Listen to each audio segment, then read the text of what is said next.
Hi everyone, and welcome back to my channel. I am your host, Deja B.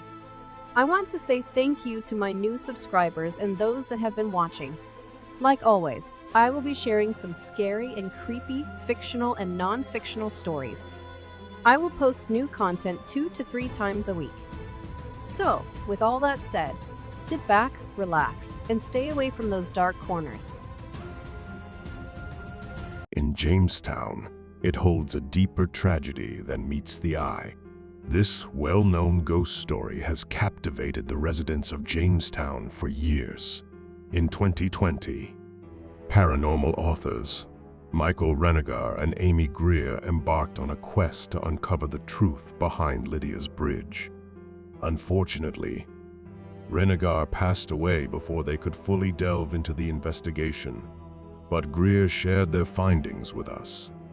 The story dates to June 1923, when a young woman named Lydia was returning home with her boyfriend after a dance.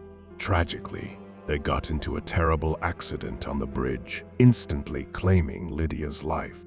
Since then, rumors have circulated about a ghostly figure lingering near the bridge, believed to be Lydia herself. Greer interviewed numerous individuals who claimed to have encountered this apparition, each describing her appearance differently. Witnesses were so terrified that they fled without offering her a ride. Determined to go beyond mere stories, Greer and Renegar sought concrete answers about the real Lydia behind Lydia's bridge. Their breakthrough came when they discovered a newspaper article from 1920. The article detailed a fatal crash involving Miss Annie L. Jackson, with the L possibly standing for Lydia. Greer vividly recalls Renegar's excitement upon finding this crucial piece of information.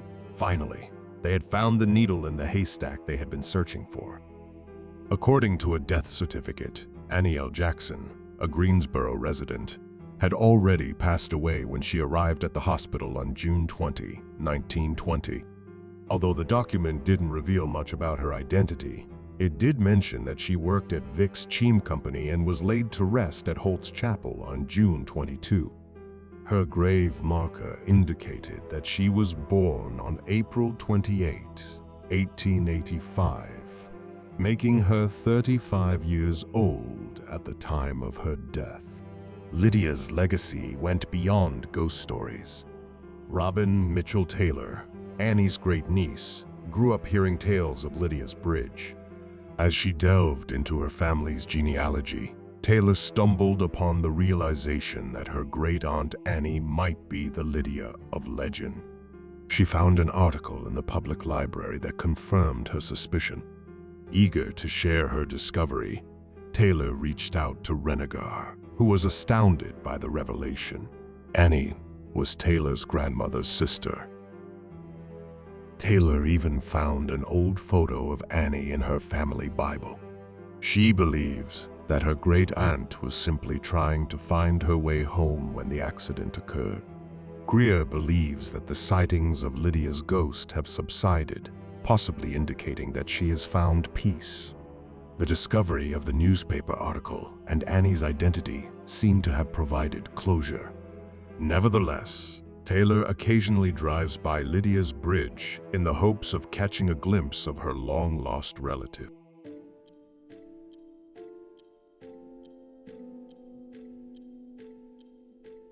Once upon a time, in a quiet town enveloped in a shroud of whispered tales and eerie folklore, there existed a legend that sent shivers down the spines of the local children, a legend known as Bloody Mary. Bloody Mary, they said, was no ordinary ghostly apparition. She was a mysterious entity, a phantom, or perhaps even a spirit said to possess the uncanny ability to unveil the secrets of the future. To conjure her spectral presence, one need only stand before a mirror in a dimly lit room and chant her name repeatedly, like an incantation of old. Yet, the nature of this spectral manifestation was far from predictable. Bloody Mary depending on the historical variations of the legend, could be either a benevolent or malevolent force, a harbinger of good fortune or a harbinger of doom. And it was in the company of others, in the camaraderie of group participation, that her eerie appearances were most often witnessed. The ritual that summoned her had ancient roots steeped in mysticism. Young women, daring and curious, would venture up a darkened staircase, candle in hand and a mirror clutched in the other. There, in the depths of shadow, they would gaze into the mirror's depths, hoping to catch a glimpse of their future beloved. However, in this arcane game of fate, there lurked a sinister twist. For sometimes, instead of a lover's face, they would behold a skull or even the visage of the Grim Reaper, foretelling a life cut tragically short, denying them the chance of marriage. In more modern times, the ritual of summoning Bloody Mary had evolved.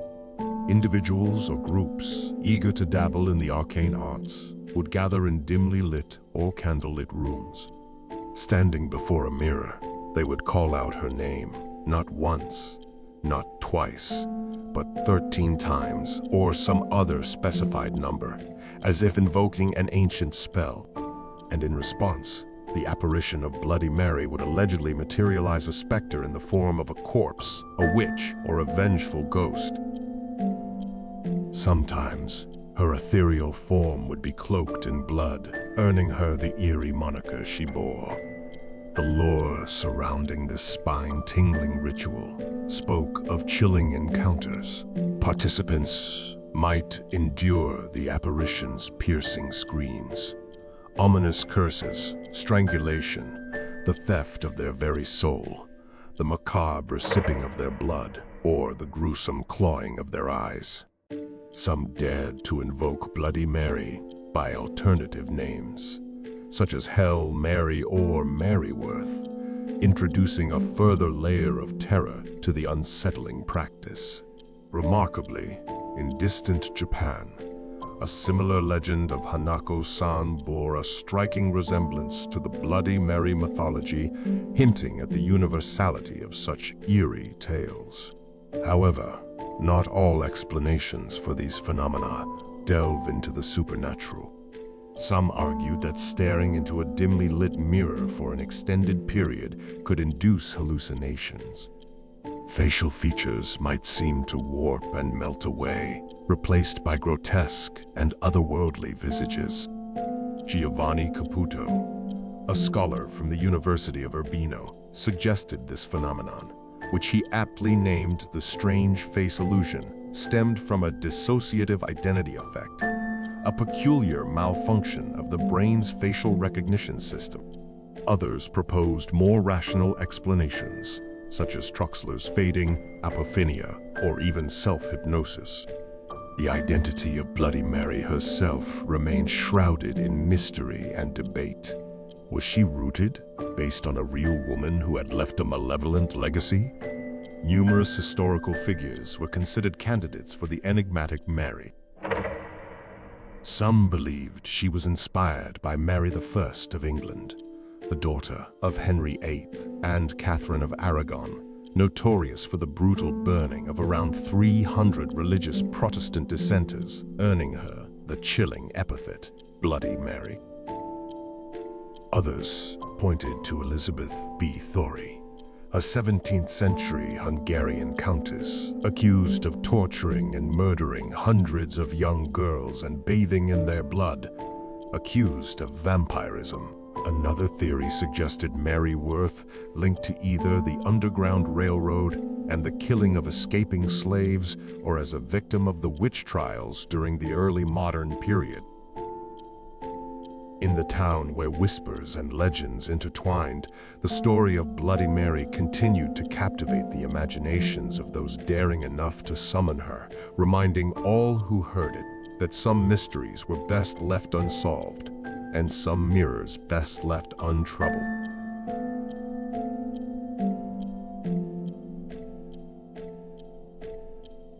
In the heart of the lush, mysterious forests of South America, where the whispers of legends danced through the leaves. There lived a figure of great importance in Guaraní mythology, a deity named Jasy Jatere. Among the 7 cursed children of Tao and Guaraní, Jasy stood as one of the most revered gods in the tapestry of Guarani-speaking cultures, especially in the enchanting land of Paraguay. In the tapestry of myth and mystery, his depiction set him apart from his brothers. Unlike their monstrous visages, he bore a form of innocence and wonder. He was often described as a diminutive man, perhaps even a child, with locks of light blonde hair that shimmered like the moon and eyes that glistened like the azure sky. His fair countenance was at times deemed beautiful, even enchanting, and in his grasp he held a magical wand, a staff of power, sometimes spoken of as a golden cane. The details of his attire, if any, seemed inconsequential in the grand tale of his legend. Much like his siblings, Jasy Jatere found solace in the wild, a guardian of the yerba mate plant, an essence of the earth's vitality. In the depths of the forest, he concealed secrets, sometimes viewed as the protector of hidden treasures, adding an aura of mystique to his character. But Jasy Jatere's role in Guaraní mythology did not end with his botanical guardianship. He also held dominion over the siesta, the cherished midday nap cherished in many Latin American cultures. According to a prevalent version of the myth, he would emerge from the depths of the forest, a silent observer of villages, his presence unfelt but not unseen. He sought out children who dared defy the tradition of the siesta, those who stayed awake when the world rested.